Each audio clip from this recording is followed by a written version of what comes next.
Section 1. First, you have some time to look at questions 1 to 7.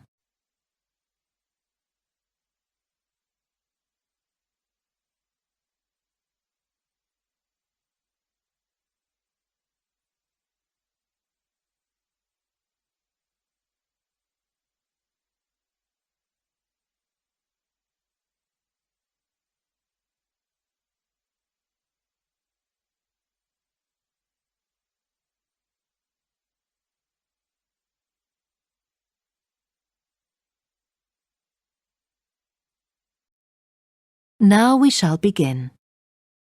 You should answer the questions as you listen because you will not hear the recording a second time. Listen carefully and answer questions 1 to 7. Good morning. This morning we are continuing our look at Australia and its natural problems. Actually, dryness, or aridity, as it is generally called by geographers, is probably the most challenging of Australia's natural problems. And so it's very important in this course for you to have a good understanding of the subject. For Australia, water is a precious resource, and its wise management is of the greatest importance. As I've said, Australia is a dry continent, second only to Antarctica in its lack of rainfall. Long hours of hot sunshine and searing winds give Australia an extremely high rate of evaporation, far more than in most other countries. It's estimated that approximately 87% of Australia's rainfall is lost through evaporation, compared with just over 60% in Europe and Africa, and 48% in North America. You generally think of Africa as being a very hot and dry place, but it's not, in comparison with Australia. In many parts of Australia, standing water, that is, dams, puddles and so forth, dry up rapidly, and some rainfall barely penetrates the soil. The reason for this is that the moisture is absorbed by thirsty plants. Some parts of Australia are dry because rainwater seeps quickly through sandy soils and into the rock below. In parts of Australia, this water, which seeps through the sandy soil, collects underground to form underground lakes. Water from these subterranean lakes can be pumped to the surface and tapped, and so used for various purposes above the ground. In fact, extensive underground water resources are available over more than half of Australia's land area. But most of the water is too salty to be used for human consumption or for the irrigation of crops. However, most inland farmers do rely on this water for watering their animals and, where possible, to a lesser extent, for irrigation. Underground water can flow very large distances and can be kept in underground reservoirs for a very long time. Water from these underground reservoirs bubbles to the surface as springs in some parts of the country, and these rare sources of permanent water were vital to early explorers of inland Australia and to other pioneers last century who used the springs for survival. But in many places, levels have fallen drastically through continuous use over the years. This has necessitated the pumping of the water to the surface. Remarkably, underground water sources in Australia supply about 18% of total water consumption. So you can see it's quite an important source of water in this dry land. Before you hear the rest of the conversation, you have some time to look at questions 8 to 10.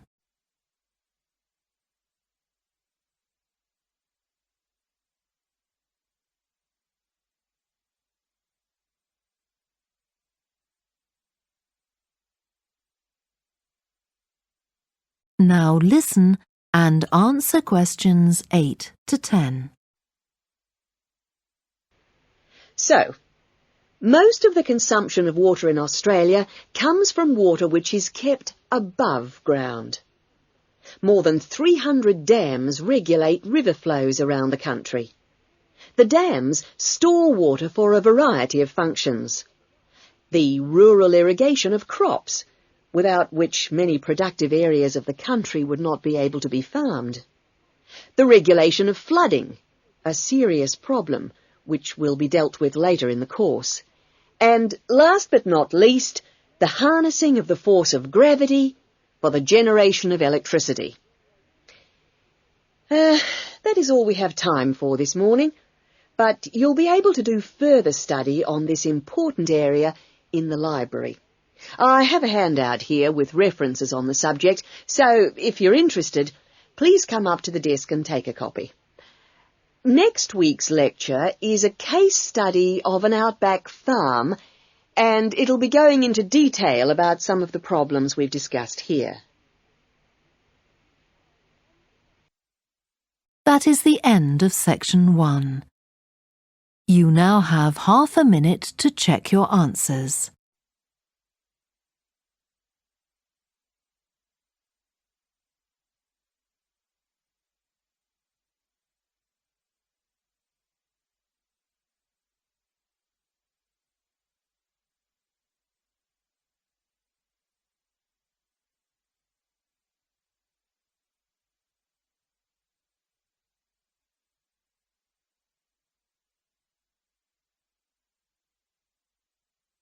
Section 2. First, you have some time to look at questions 11 to 15.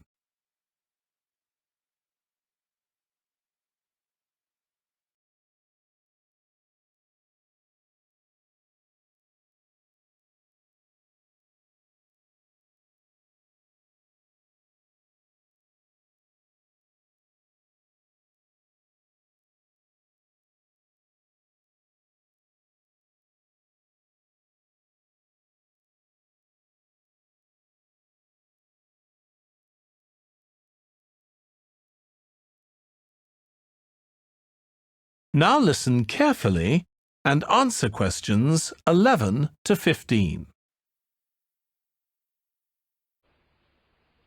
Hello, John. What can I do for you? Well, I heard about these counselling sessions from a friend doing a science course, and I was really interested. I think they should be compulsory, really. Well, to be quite honest, John, I think they would be useful for everybody, but, well, everybody has their own way of going about things.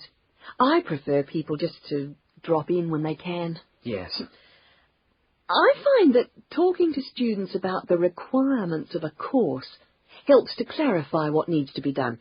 I mean, the biggest difference between college and school is that new college students really have to do a lot of work on their own, and it's sometimes useful to get advice on how to take control of your time and work effectively. Yes. I mean, it seems like a very light workload until assignment time comes, and then I seem to be working all night sometimes. I'm not the only one. It's ridiculous. The resource centre is very good, but it closes so early. It's in the library, and so you think you could use it more. It's a real problem for me. Well, you're certainly not the only person in that position, as I'm sure you've found. It really comes down to using every available hour in a systematic way. If you do this with a plan, then you'll find that you still have time for yourself and your hobbies as well. Yeah. I've heard from Thomas that you made him a sort of plan like this, and he's going away for the weekend with all his work handed in, whereas I haven't even started. I need to find out a few more things about you first. I'll give you this form to fill in about your lectures and things before you leave. Before you hear the rest of the talk, you have some time to look at questions 16 to 20.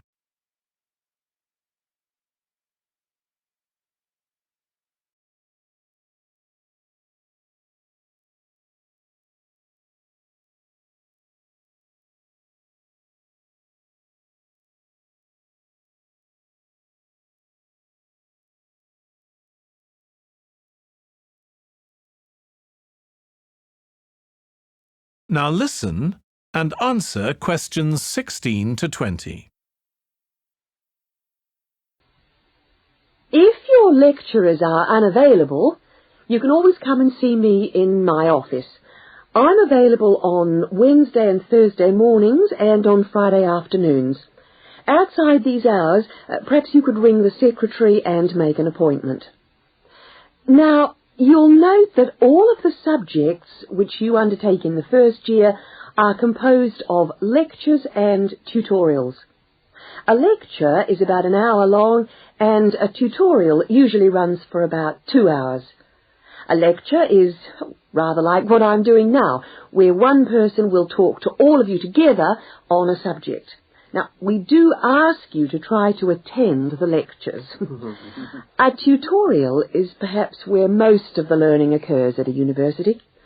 You will be divided into groups of between 12 and 15 students, and each week one of you will have to present a piece of work to the group as a whole, and then the group will discuss what you've said. It's this discussion, this exchange of ideas, which really constitutes the basis of university learning, in my view. Listening to lectures in many ways is just giving you information that you could access for yourself in the library. But the discussion at the tutorial is very important. This doesn't mean that you shouldn't go to the lectures, though. Other factors to be particularly concerned about are the structure of essays and delivery of written material. And in particular, I would like to mention the question of plagiarism. Plagiarism is taking other people's work without acknowledging it. That is, without saying where it comes from. Now, of course, all essays are based on research done by other people, but you must remember to attribute the work to the original writer. And while it's a good idea to work with other people, don't hand in work which is exactly the same as your friend's work, because we will notice. If you don't acknowledge the source of your information, then you run the risk of failing the subject, or in very serious cases, you might be denied entry to the university. Last but not least, stay in touch with us. If things are getting you down, don't go and hide. Come and talk to us about it. That's what we're here for. Right. Thank you very much for coming along today. That is the end of section 2. You now have half a minute to check your answers.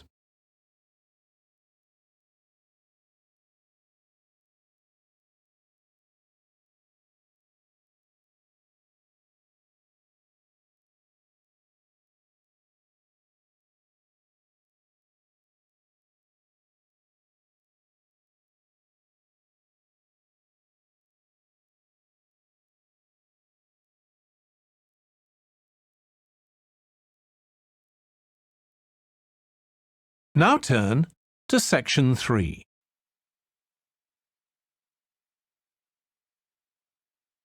Section 3. First, you have some time to look at questions 21 to 25.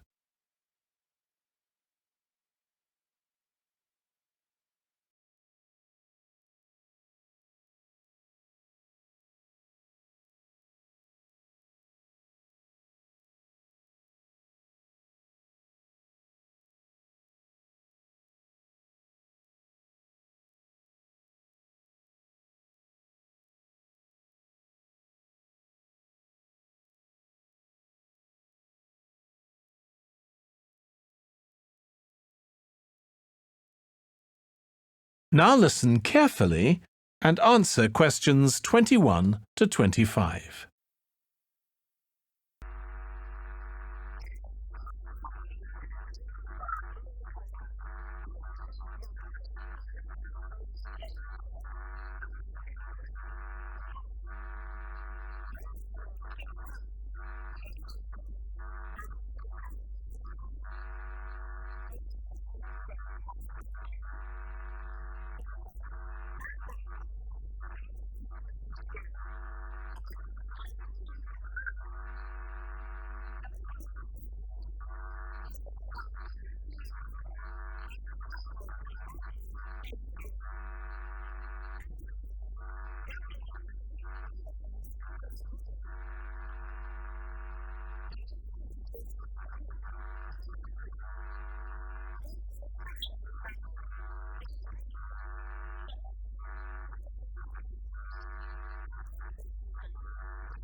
Before you hear the rest of the discussion, you have some time to look at questions 26 to 30.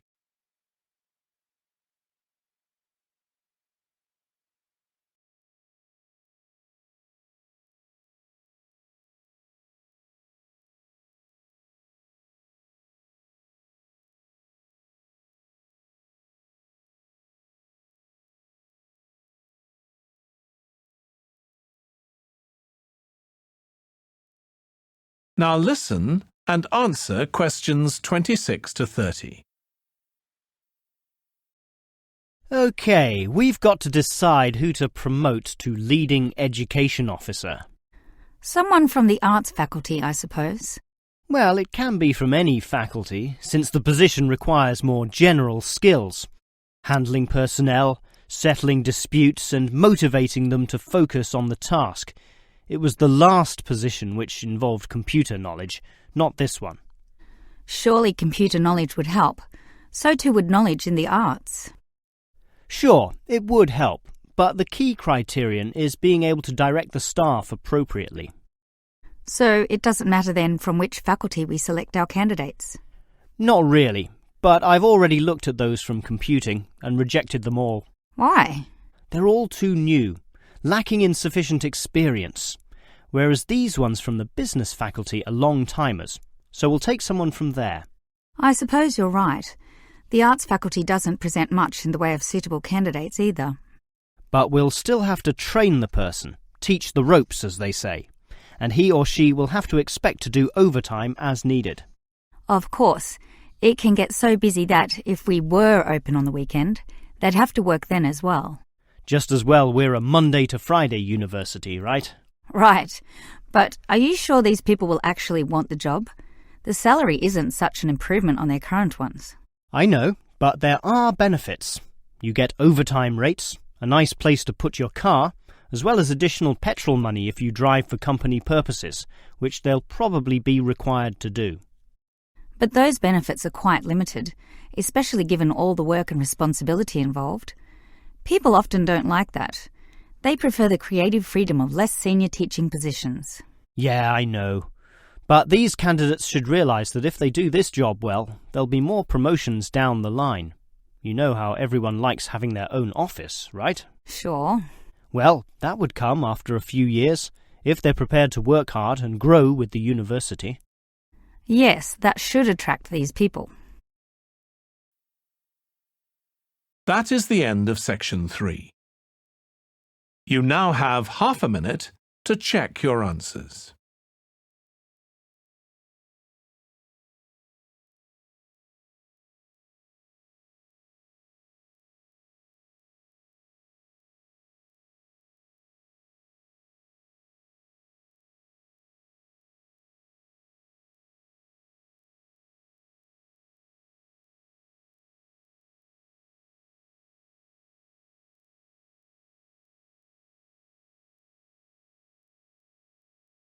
Now turn to section 4.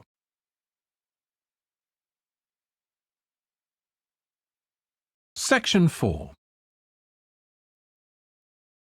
First, you have some time to look at questions 31 to 40.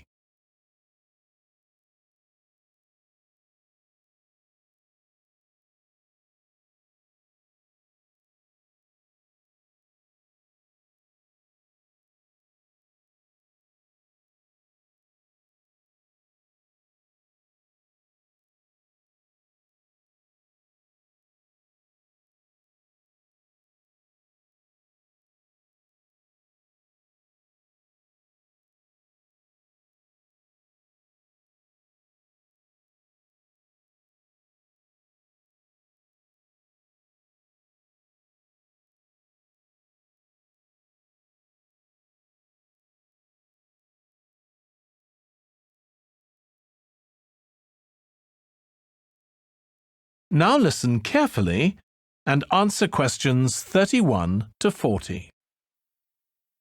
So the counseling services we offer deal with any problems arising from your studies or in your life outside the university. Let's take academic counseling. If you're confused about subjects or how to combine them in your degree, then we can advise you and discuss the career you are aiming for so that you can see it all in context. We can also chase up your tutor if you're not getting proper feedback on how you are getting on in your subject. Besides help with academic problems, you may also need personal counseling. If you think you're already under stress, well, just wait till classes begin next week. You'll have to start adjusting to teaching and learning methods that may be unfamiliar to you, as well as the mounting pressure as the deadline for that first assignment creeps up on you. And, of course, you have to cope with all this without your usual social network. You know, the social contacts, family and friends you could normally rely on for help. All of this causes anxiety. Studying overseas can trigger a personal crisis. You may have left a lot of what you might call unfinished business back in your own country.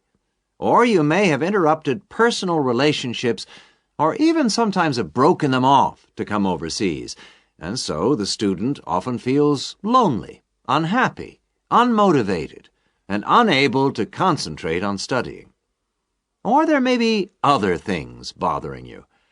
Our resident chaplain can offer you spiritual guidance if that's what you want, or we can put you in touch with community groups that can provide you with social contacts and friendship. What about exam stress? It affects nearly everyone to some extent, but especially overseas students like yourselves. There may be a huge amount of family pressure on you to succeed, and if you fail a subject or drop out of a course because it's too difficult, then your self-esteem can suffer. But it's not the end of the world if you don't pass an exam. I had to resit first-year anthropology, so I can certainly offer you a sympathetic ear. Anyway, exam failure can lead to worrying changes in the way you normally behave. You may also be off your food, or you may have dietary problems because the local food is not to your liking and upsets you, and this can affect your health and studies. Glenda Roberts is our dietitian in the health service, and we can put you on to her.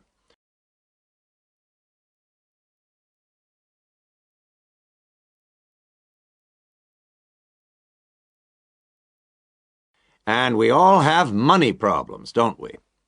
But remember, full-time students can get a low-interest loan of up to $600 to buy books and for similar study-related expenses. That's right. And you can get double that amount if you can't afford an item of equipment you need for your course, a musical instrument, for example. And it doesn't stop there. When you move into a flat, starting up expenses, including furniture for it, can be covered by a loan through the welfare service. See Jill Freeman for details. Can we help you? Well, last academic year, in spite of staff cuts, we counseled 240 international students for a total of 2,600 hours counseling. And finally, we won all but just one of the 12 appeals that we launched on behalf of students. Not too bad for an understaffed service, don't you think? That's all from me. Thank you. That is the end of section 4. You now have half a minute to check your answers.